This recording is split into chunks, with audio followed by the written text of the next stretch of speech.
Hello, beautiful souls. Welcome to this peaceful moment. Take a deep breath, relax your mind, and allow yourself to simply be present right here and right now. Sadness is a universal human experience that touches everyone at some juncture in life. Research indicates that sadness tends to endure for a more extended period compared to various other emotions, primarily due to the increased time spent contemplating it.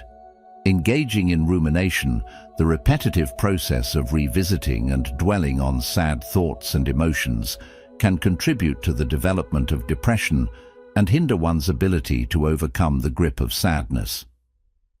Buddhism, with its profound spiritual teachings, provides a timeless guide for those seeking to overcome sadness and find lasting inner peace. In this video, we delve into the core principles of Buddhism, unraveling its wisdom to inspire and motivate individuals to understand and triumph over the waves of sorrow. Lesson 1. Find what does make you happy.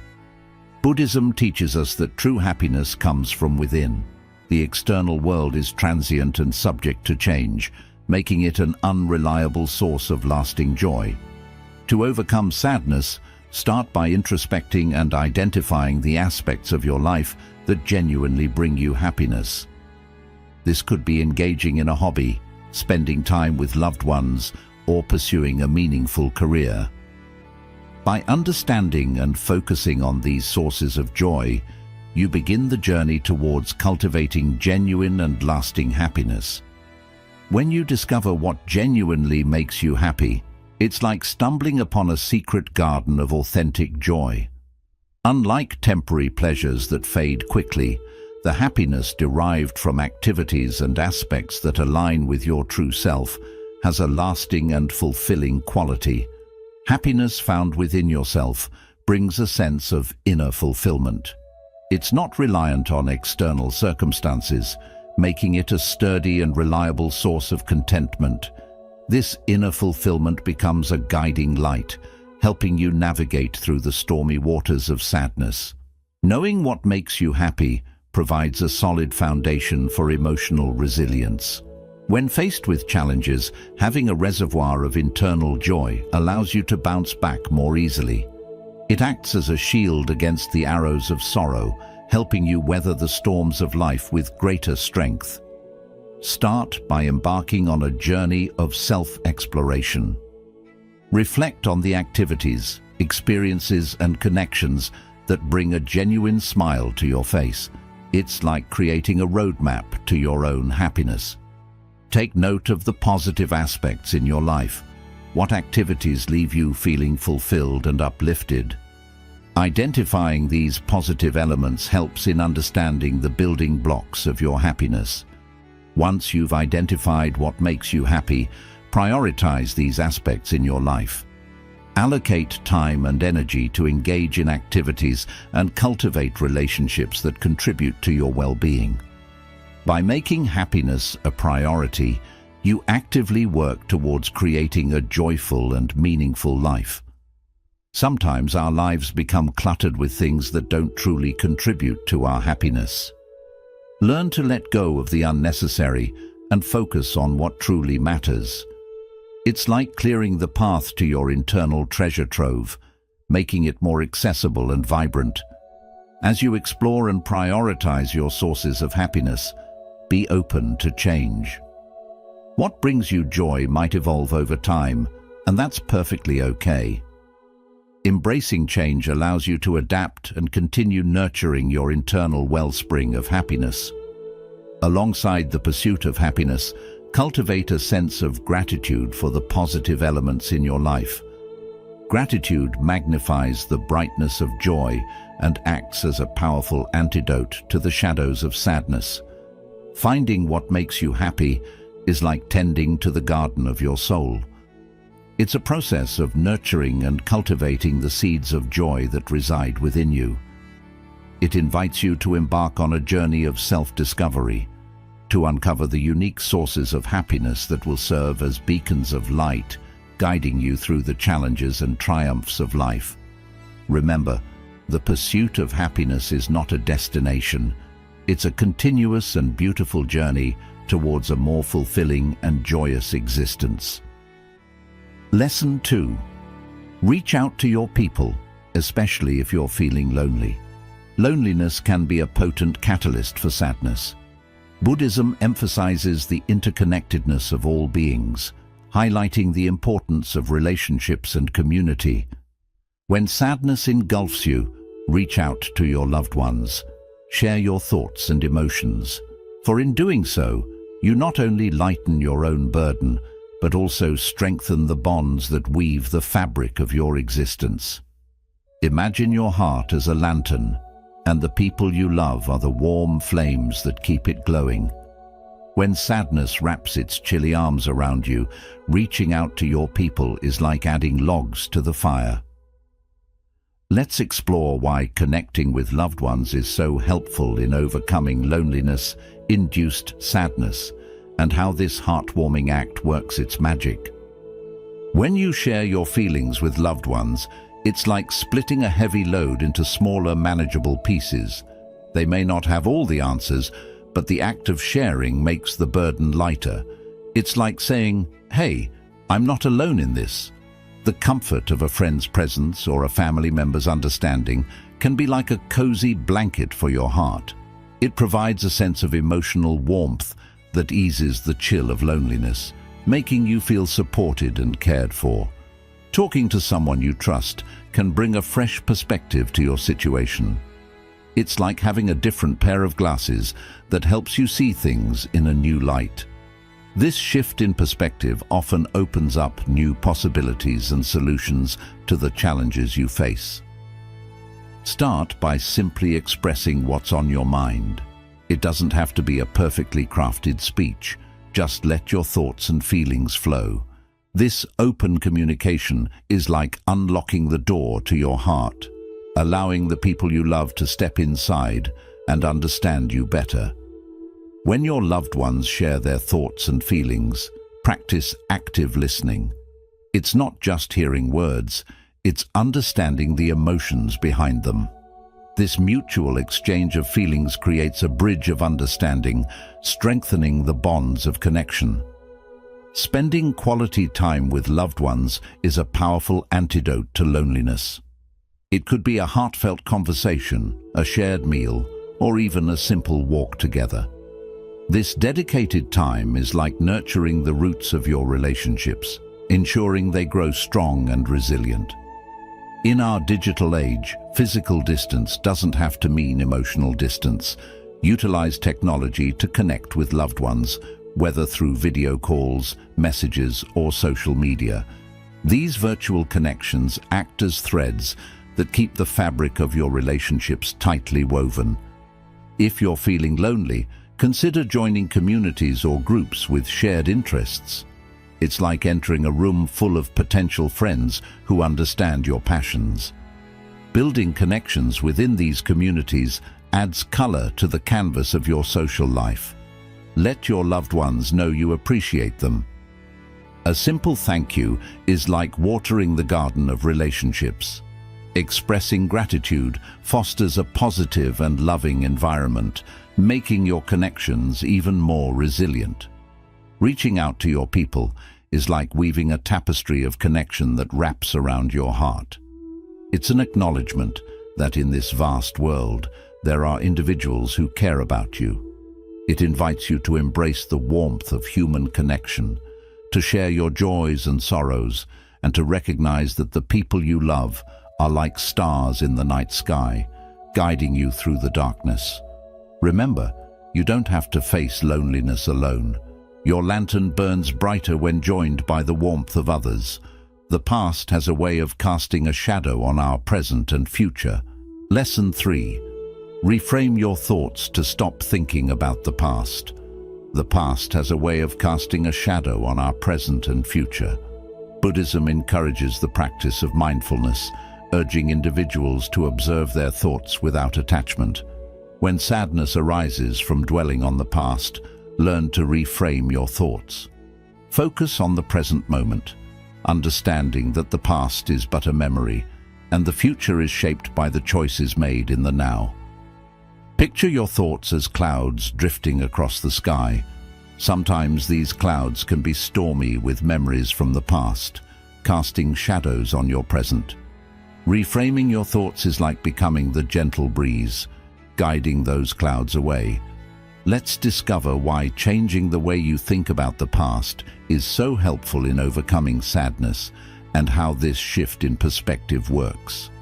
Constantly dwelling on the past can feel like carrying a heavy backpack full of rocks. Reframing your thoughts is like taking out some of those rocks, making your mental load lighter. It allows you to walk through life with more ease and freedom. The more you focus on the past, the less room there is for joy in the present. Reframing your thoughts is like cleaning out a cluttered room, making space for positivity and happiness. It's an invitation for joy to step into the spotlight of your life. The ability to reframe your thoughts is like having a shield against the arrows of sadness. It doesn't mean ignoring or denying difficult experiences. Instead, it's about finding a way to look at them that helps you grow stronger. It's like turning obstacles into stepping stones. Start by becoming aware of your thoughts. It's like being the curious explorer of your own mind. Notice when thoughts from the past sneak in and gently acknowledge them without judgment. When a negative thought about the past comes up, ask yourself if it's really true. It's like being the detective investigating a case. Sometimes our minds create stories that aren't entirely accurate. Questioning these thoughts helps you see them for what they are. Even in challenging situations, there's often a silver lining, a positive aspect, or a lesson learned. It's like discovering the hidden gem in a rough patch. Reframing your thoughts involves focusing on these positive aspects, allowing them to shine brighter than the shadows of the past. The present moment is like a gift waiting to be unwrapped. Reframing your thoughts involves shifting your focus from what happened in the past to what's happening right now. It's an active choice to live in the beauty of the present rather than the shadows of yesterday. Forgiveness is not about saying what happened was okay. It's about releasing yourself from the grip of resentment. It's like setting a bird free from a cage. Reframing your thoughts involves forgiving yourself and others, allowing you to move forward with a lighter heart. Positive affirmations are like seeds planted in the garden of your mind. Reframing your thoughts involves replacing negative self-talk with positive affirmations. It's a way of nurturing a mindset that supports your well-being. Reframing your thoughts is like putting on a pair of glasses that helps you see the world in a brighter light. It's an ongoing practice of choosing how you view the past, allowing you to shape a present and future filled with hope and positivity. It encourages you to be the artist of your own narrative, painting a picture of resilience, growth, and joy with the brushstrokes of your thoughts. Remember, the past is a story you tell yourself, and by reframing that story, you empower yourself to create a brighter and more fulfilling tale. Lesson 4. Spend time in nature. Nature, with its serene beauty and rhythmic cycles, has a profound impact on the human spirit. Buddhism teaches us to connect with the natural world as a means of finding inner balance. When sadness clouds your mind, immerse yourself in nature. Take a walk in the woods, sit by a flowing river, or simply gaze at the stars. The simplicity and purity of nature have the power to soothe the troubled soul. Imagine nature as a magical healer, a gentle friend that can ease the ache in your heart. When sadness looms, spending time in nature is like wrapping yourself in a warm, comforting blanket. Let's explore why immersing yourself in the natural world is so helpful in overcoming sadness and how this simple act works its soothing magic. Nature has a unique way of calming the storm within your mind. It's like a gentle lullaby that soothes the anxious thoughts and worries. When surrounded by the beauty of the outdoors, the mind finds a moment of peace. Nature exists in the here and now. When you're amidst trees, flowers, or under the open sky, it's like a gentle reminder to be present. This connection with the present moment acts as a balm for the wounds of the past and anxieties about the future. The vastness of nature puts things into perspective. It's like stepping back and seeing the bigger picture. Your worries may feel smaller in comparison to the grandeur of the natural world, helping you gain a fresh outlook on life. Start by simply observing the natural elements around you. It could be the rustling leaves, the song of birds, or the ripple of a stream. This simple act of observation is like entering a meditation, bringing your attention to the beauty unfolding in the present moment. The air in nature is different. It's like a breath of fresh energy. Take deep breaths and fill your lungs with this revitalizing air. It's like inhaling positivity and exhaling negativity, allowing you to release the weight of sadness. Nature has a grounding effect, like the feeling of standing barefoot on soft grass. Allow yourself to be rooted in the present. Feel the textures beneath your feet and let the earth's stability reassure you that, just like the seasons, emotions too shall pass. Take a leisurely walk in nature. It's not about reaching a destination. It's about the journey. Walking mindfully, paying attention to each step, is like a moving meditation. It helps to clear the mental fog and brings a sense of clarity. Nature is a sensory delight. Engage your senses by touching the leaves, listening to the sounds, and smelling the scents around you. This sensory immersion is like a symphony that awakens your senses, inviting you to fully experience the beauty of the moment. Spend time with living things in nature, plants, animals, or even a flowing river. This connection is like tapping into the pulse of life. It reminds you that, just like every leaf and creature, you are a part of the intricate dance of existence. Spending time in nature is like receiving a warm hug from the universe. It's a sanctuary where you can retreat, allowing the healing powers of the natural world to mend the wounds of sadness. It encourages you to step outside, breathe in the freshness, and let nature's gentle embrace guide you towards a place of peace and serenity. Remember, nature is not just a place to visit. It's a home where your heart can find solace. Lesson 5. Seek help if you think you may be dealing with depression.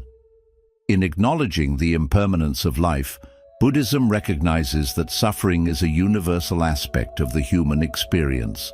If sadness transforms into a persistent state of despair, seeking professional help is a courageous and wise decision.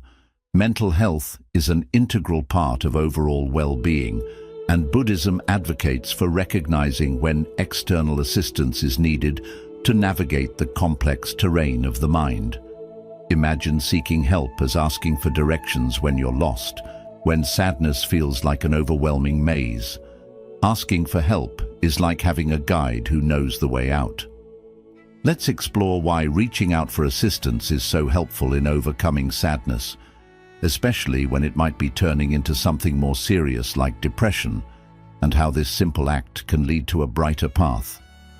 Just like you wouldn't carry a heavy load alone, seeking help means sharing the weight of your emotions. It's like having a helping hand to carry the burden, making it more manageable. Seeking help often involves talking to professionals who are like experienced travelers in the realm of emotions. They can provide insights and tools to navigate through the challenges you're facing. It's like having a map to guide you through the tough terrain. Depression can make you feel like you're on an isolated island. Seeking help is like building a bridge to connect with others. It breaks the cycle of loneliness and creates a supportive network that understands your struggles. The first step is recognizing signs that your sadness might be turning into something more like depression. It's like noticing road signs that indicate you might need a detour. Signs could include persistent feelings of sadness, changes in appetite, or difficulty sleeping. Reach out to someone you trust, a friend, family member, or a confidant. It's like sharing your journey with a fellow traveler. Expressing your feelings to someone who cares can provide immediate relief. If the sadness persists or intensifies, consider seeking professional support. This could be a counselor, therapist, or mental health professional. It's like consulting a guide who knows the intricacies of the emotional terrain and can provide valuable insights and strategies. In some cases, professionals might recommend medication. Think of it like taking medicine for a physical ailment. Medication can help balance the chemicals in your brain, providing a foundation for emotional well-being. Seeking help involves building a support system around you. It's like having a team of supporters cheering you on. This support system could include friends, family, professionals, and anyone who genuinely cares about your well-being. For severe cases, creating a safety plan is like having an emergency exit strategy. This involves identifying coping mechanisms, emergency contacts, and activities that can provide comfort during difficult moments. Seeking help is not a sign of weakness, but a courageous step towards healing. It's like acknowledging that you deserve support and guidance during challenging times.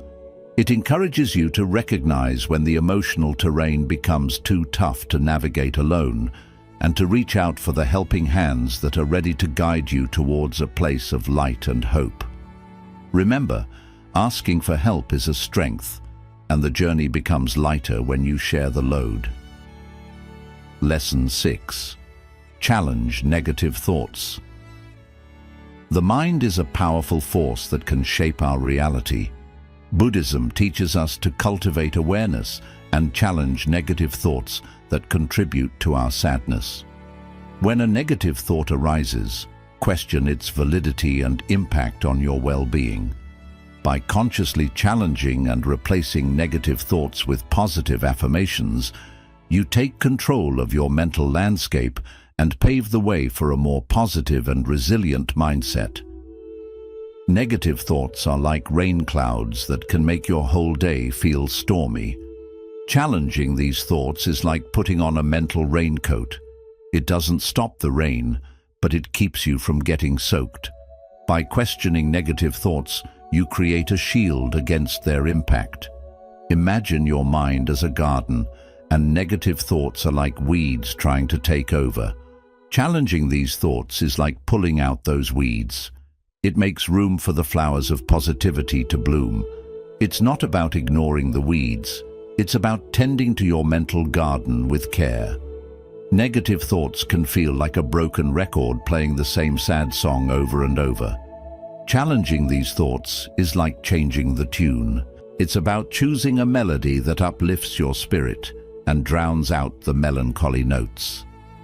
By actively challenging negative thoughts, you take control of the playlist in your mind. Your thoughts are powerful architects that shape your reality. Negative thoughts can build walls that block your view of happiness. Challenging these thoughts is like becoming an architect of joy, constructing bridges instead of barriers. It's about creating pathways to a brighter and more positive perspective. Challenging negative thoughts is not about pretending everything is perfect. It's about finding the silver lining in the storm clouds. It's like looking for the rainbow after the rain.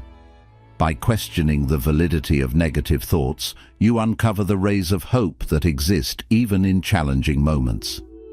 Negativity can be like a fog that distorts your vision.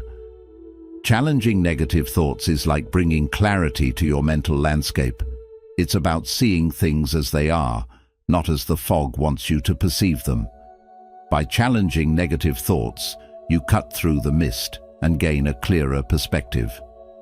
Challenging negative thoughts is a gentle rebellion against the gloom that sadness brings. It's about reclaiming the power of your mind and steering it towards a more positive direction. It encourages you to be the captain of your mental ship, navigating through the stormy seas of negative thoughts with resilience and determination. Remember, you have the strength to challenge the clouds and let the sun shine in. Lesson 7. Do something creative. Creativity is a channel through which the soul expresses itself. Buddhism encourages engaging in creative pursuits as a means of self-discovery and healing. When sadness lingers, immerse yourself in a creative endeavor. Whether it's painting, writing, music, or any other form of artistic expression, the act of creation has the power to uplift the spirit and bring forth a renewed sense of purpose.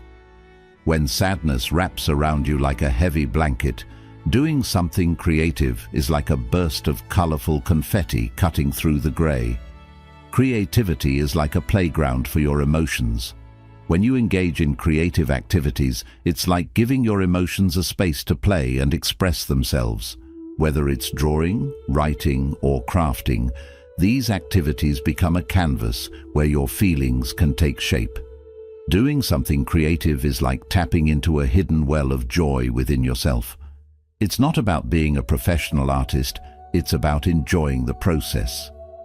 The act of creation is like planting seeds of happiness, and as you nurture them, they bloom into a garden of positivity. Creativity is a friend that listens without judgment. When you're feeling sad, expressing yourself through creative outlets is like having a non-judgmental conversation with your emotions. It's a way of saying, "I hear you," and you're allowed to be here. Engaging in creative activities is like opening a door to new possibilities.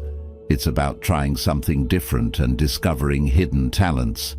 Creativity is not about perfection, it's about exploration and embracing the joy of experimentation.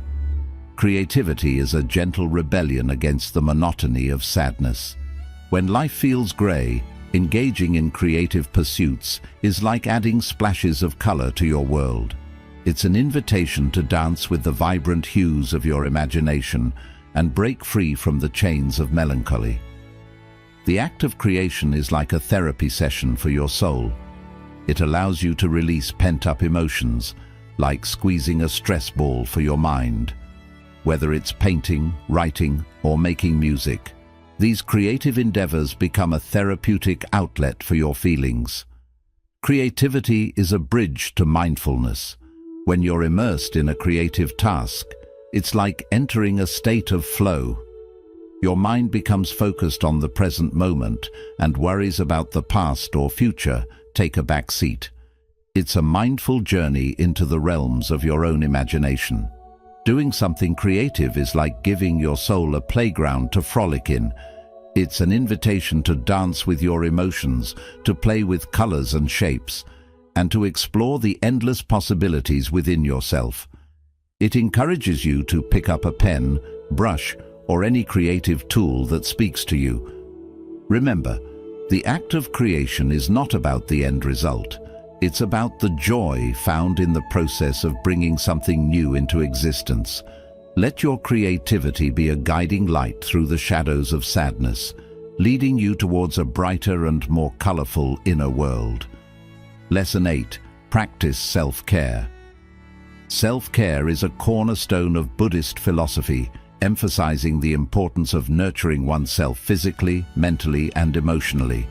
To overcome sadness, prioritize self-care rituals.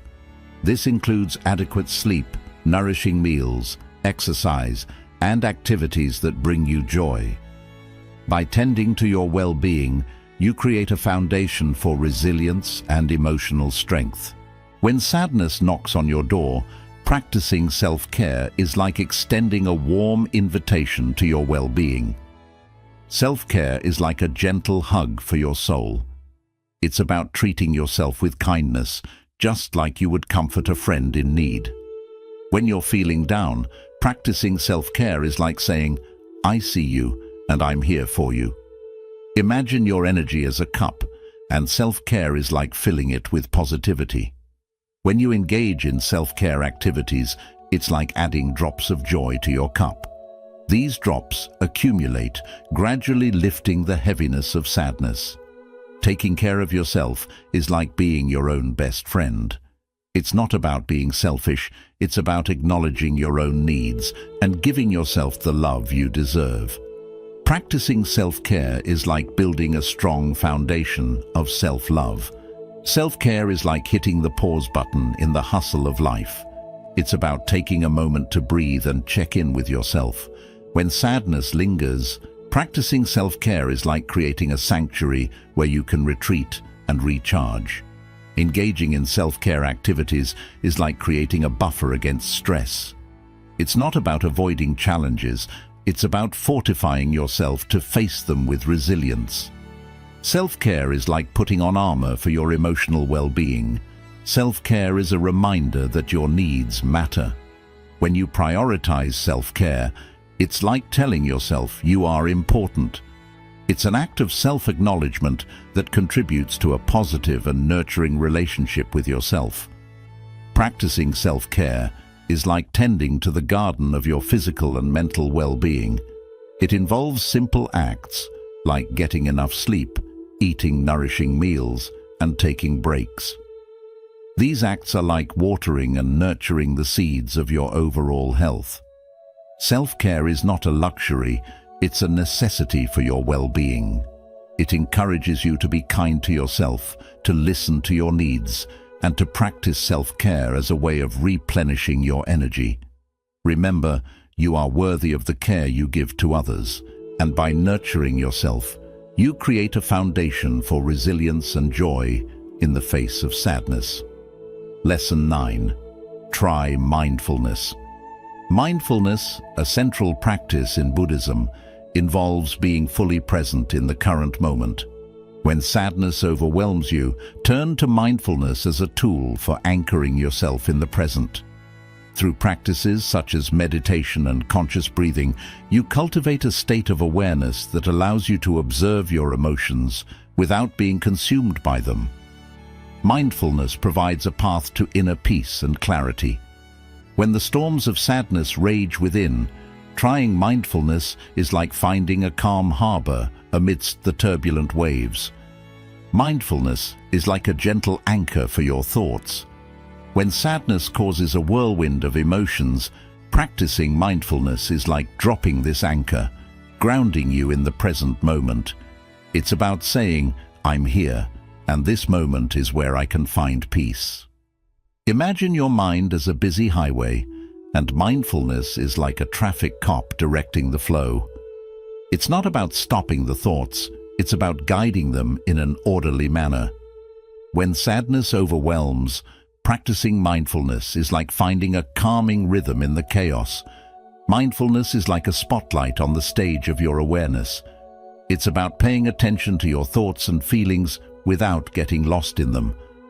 When sadness takes the spotlight, practicing mindfulness is like turning down the brightness on negativity and allowing light to spread across the full stage of your awareness.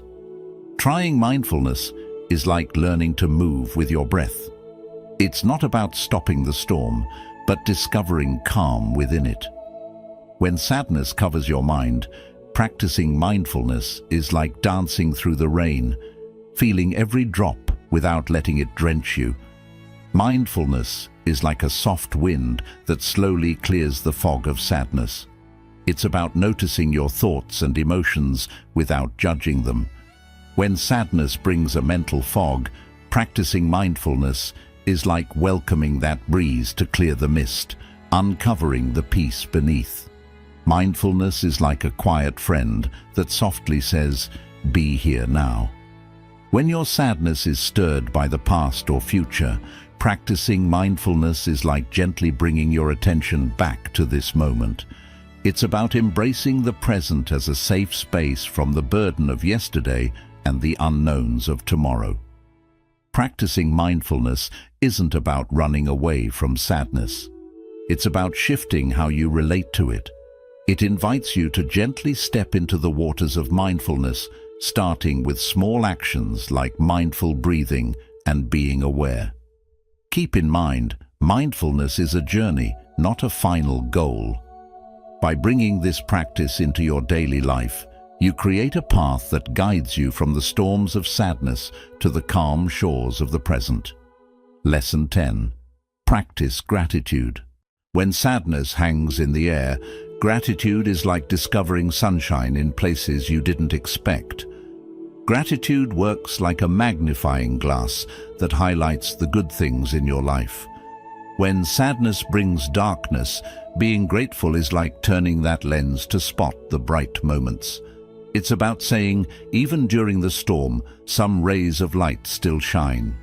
Think of gratitude as a soft embrace for your heart. It's about noticing the good parts of your life, whether big or small.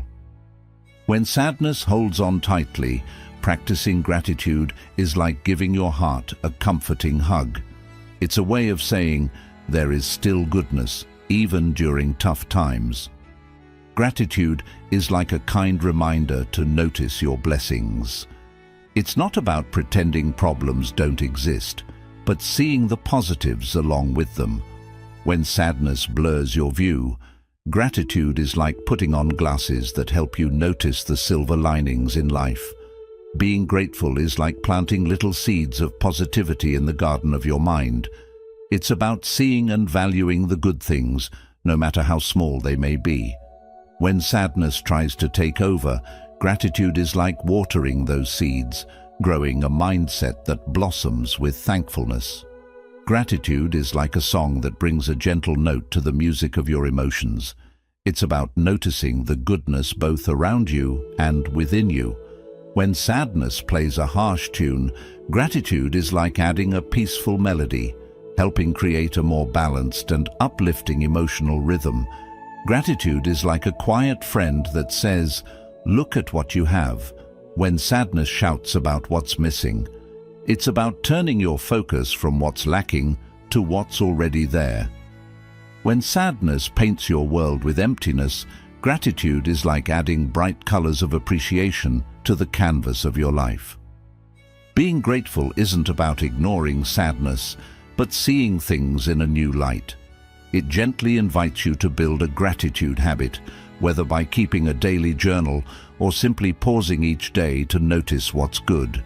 Remember, gratitude is a beacon of light that guides you through the darkness of sadness, helping you discover the treasures that exist even in challenging times.